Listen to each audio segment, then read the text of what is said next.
अस्सलाम वालेकुम दोस्तों, मैं हूं खालिद मोइन और आप देख रहे हैं अदब व फ़नून नामा।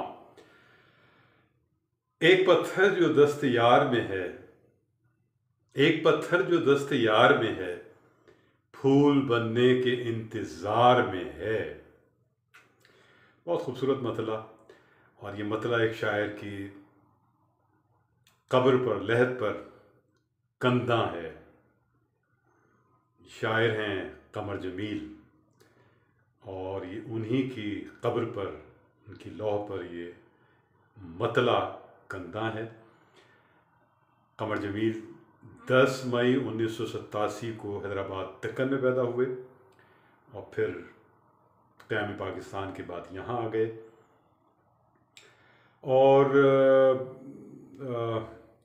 रेडियो पाकिस्तान से वाबस्तगी उनकी रही और बहुत तवील वाबस्तगी रही बतौर सीनियर प्रोड्यूसर वहाँ से सुबकदोश हुए और फिर कॉन्ट्रैक्ट पर वहाँ काम करते रहे। और वो कॉन्ट्रैक्ट पर ही थे जब उनसे मेरी मुलाकात हुई। बज़्म तलबा भी उन्होंने किया और बज़्म तलबा ही में मेरी उनसे पहली मुलाकात हुई। और बहुत ज़बरदस्त आदमी थे, ज़ाहिर है, बहुत अफसानवी शोहरत रखते थे, खूबसूरत आदमी, एक रूहानियात से बहुत उनका एक लगाव और एक ऐसे ख़ानवादे से भी ताल्लुक़ उनका जिसमें वो पीरज़ादा ख़ानवादे से ताल्लुक़ उनका रहा। अदब और शेर व अदब और मग़रिबी अदब और मशरिक़ी अदब घोल कर उन्होंने पिया हुआ था। कमर जमील साहब कई हवालों से उनकी शोहरत है। प्रोज़ पोइट्री की अगर बात की जाए, जी हाँ, नस्र नज़्म की, तो बहुत ही अहम और बुनियादी एक रहनुमा का किरदार अदा किया कमर जमील साहब ने। प्रोज़ पोइट्री को बाकायदा एक तहरीक की शक्ल दी उन्होंने और एक बहुत लंबी लड़ाई लड़ी। और इस लंबी लड़ाई में उनके जो रफ़्क़ा थे वो 70 की दिहाई के बहुत ही ज़हीन और बहुत ही बासलाहियत शोरा और शायरात उनके साथ थे। और सीनियर शोरा भी उनके साथ साथ चल पड़े थे। दो ऐसे शायर, बहुत खूबसूरत शायर, जो गज़ल के बड़े मंझे शायर थे, एक रिसा चुग़ताई और एक रईस फ़रोग़। इन दोनों शोरा ने कमर जमील साहब की मोहब्बत में प्रोज़ पोइट्री की। रिसा चुग़ताई साहब तो जल्द ताइब हो गए, लेकिन रईस फ़रोग़ साहब ने बहुत खूबसूरत प्रोज़ पोइट्री की। और जो उनकी बहुत सारी नज़में, उसमें से बहुत सारी नज़में, रात बहुत हवा चली जो उनका पहला मजमू कलाम था, बल्कि अब तक एक ही मजमू कलाम आया है। फिर उनके साहबज़ादे तारिक रईस फ़रोग़ साहब ने, जो आप हम सब के दोस्त हैं कराची में, तो कोई भी शायर ऐसा नहीं होगा, अदीब ऐसा नहीं होगा, थिंकर ऐसा नहीं होगा जिनसे उनकी मोहब्बत आमेज़ क़ुर्बतें ना हों। तो उन्होंने फिर बाद में रईस फ़रोग़ साहब की बाक़ियात भी शाया की। तो कमर जमील साहब एक जादूगर आदमी थे। मैं बताना ये चाह रहा हूँ कि क्या सरवत हुसैन, क्या अफ़ज़ाल अहमद सैयद, क्या अहमद हमेश, क्या अज़रा अब्बास, क्या तकरीबन पूरी नस्ल ही 70 की दिहाई की वो उनमें मुब्तला थी। और फिर ये जो तहरीक चली, और ये कराची से चलने वाली ग़ालिबन पहली और शायद आखिरी है अब तक। तो ये तहरीक फिर पूरे पाकिस्तान में फैली और पूरी दुनिया में फैली। तो इस तरह उनका जो एक काम है, कमर जमील साहब की एक जो लड़ाई है, और बड़े सदमे भी सहे उन्होंने इस लड़ाई में, बहुत मुखालफतें भी सही उन्होंने लेकिन वो बड़े धुन के पक्के थे, वो लगे रहे और एक नस्री नज़्म को उन्होंने एक ज़िंदा तहरीक की सूरत दी। और अब प्रोज़ पोइट्री, नस्री नज़्म, बाकायदा एक नज़्म की सूरत अब तो तकरीबन तस्लीम की जा चुकी है और तस्लीम कर लेना चाहिए। फैज़ साहब ने मुखालफत की और उबैदुल्ला अलीम और जॉन एलिया और बहुत सारे लोगों ने मुखालफतें की जो टॉप के लोग थे, लेकिन उसके बावजूद ही चलती रही। नूर मीम राशिद ने प्रोज़ पोइट्री की। तो किसी ने सवाल किया कि आप तो आज़ाद नज़्म के नुमाइंदा तरीन शायर हैं, ताकतवर तरीन शायर हैं, तो फिर आपने प्रोज़ पोइट्री क्यों की? तो उन्होंने ज़िंदगी के आखिरी दौर में प्रोज़ पोइट्री भी की, नस्री नज़्में लिखी। और उन्होंने कहा कि ये एक जदीद नज़्म का अंदाज़ है, और अगर मैं ये नहीं लिखता तो बाद में मुझ पे ये इल्ज़ाम लगता कि मैं शायद जदीदियत के ख़िलाफ़ हूँ, जबकि मैं जदीदियत के ख़िलाफ़ नहीं हूँ। तो हम क़मर जमील की तरफ फिर आते हैं। उनके दो मजमूए ख्वाबनुमा और चार ख्वाब, दो मजमूए सामने आए। दोनों में गज़लें, और दूसरी किताब चार ख्वाब में उनकी प्रोस पोइट्री भी है। ब्लैक कैट एक बहुत मशहूर नज़्म है जो प्रोस पोइट्री के हवाले से है, और सुपरमार्केट और इस तरह की बहुत सारी नज़में क़मर जमील साहब ने लिखी, और जिसमें जदीद हिस्सियत है।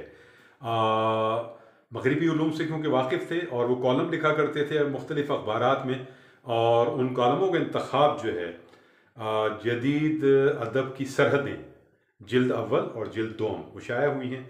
बहुत कमाल की किताब है, दोनों दोनों जिल्दें बहुत कमाल की हैं, इसलिए कि उनके पास इतनी मालूमात थी मगरिबी और मशरिक़ी उलूम की, और वो इतने रवां अंदाज में लिखते थे, और तनकीद के बहुत अहम आदमी थे।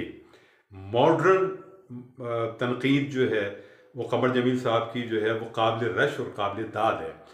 तो इन दोनों किताबों में उनके मज़ामीन हैं, और दुनिया भर के अदीबों, पेंटर्स के हवाले से, और फिर हमारे उर्दू अदब के शोरा के, अहम शोरा के पर भी मज़ामीन हैं उनके, जैसे अनवर शऊर, जैसे महबूब ख़ज़ां, और दीगर शोरा पर भी उन्होंने लिखा और तज्ज़िये किए। बहुत खूबसूरत साख्तियात और पस साख्तियात के हवाले से भी उन्होंने ख़ासा काम किया। उम्र का आखिरी दौर उनका वो उन्हीं मबाहिस में था। उन्होंने मज़ामीन भी लिखे, समझने की कोशिश भी की और समझाने की कोशिश भी की। दरियाफ्त एक ऐसा रिसाला है जो क़मर जमील साहब के जो पूरी फ़नी ज़िंदगी है उसका एक सतह पर निचोड़ था, और वो उसके मुदीर थे, मुदीर आला थे, और वो बहुत कामयाबी से चलता रहा, और कई बरस तक उन्होंने दरियाफ्त निकाला, जिसमें पूरे उर्दू दुनिया के अदीब और शोरा और मबाहिस और शायरी और नज़्म और फिर गज़ल सब कुछ उसमें मौजूद होता था दरियाफ्त में।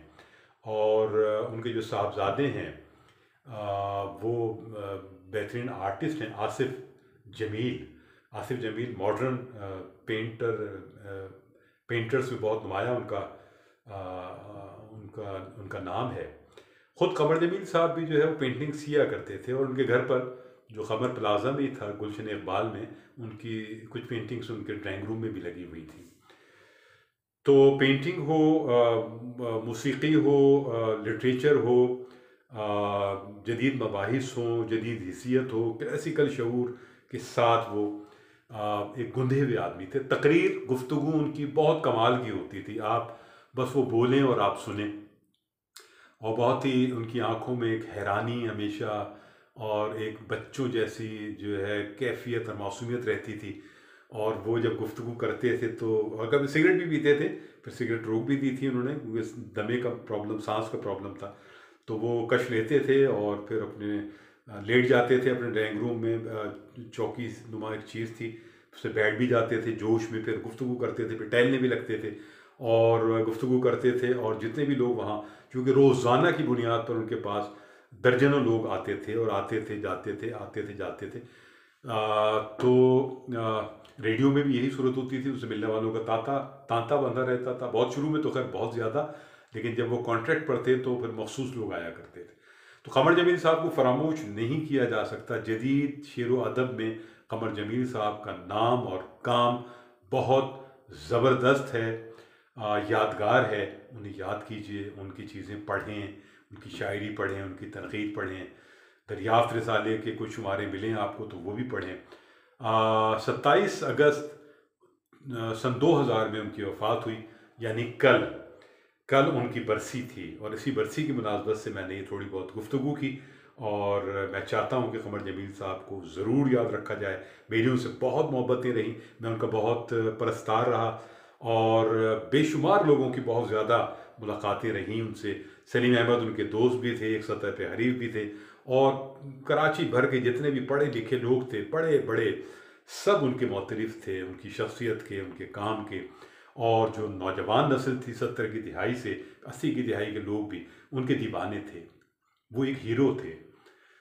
उनका उठना बैठना, बोलना चालना, लिखना, सब कुछ एज ए हीरो था।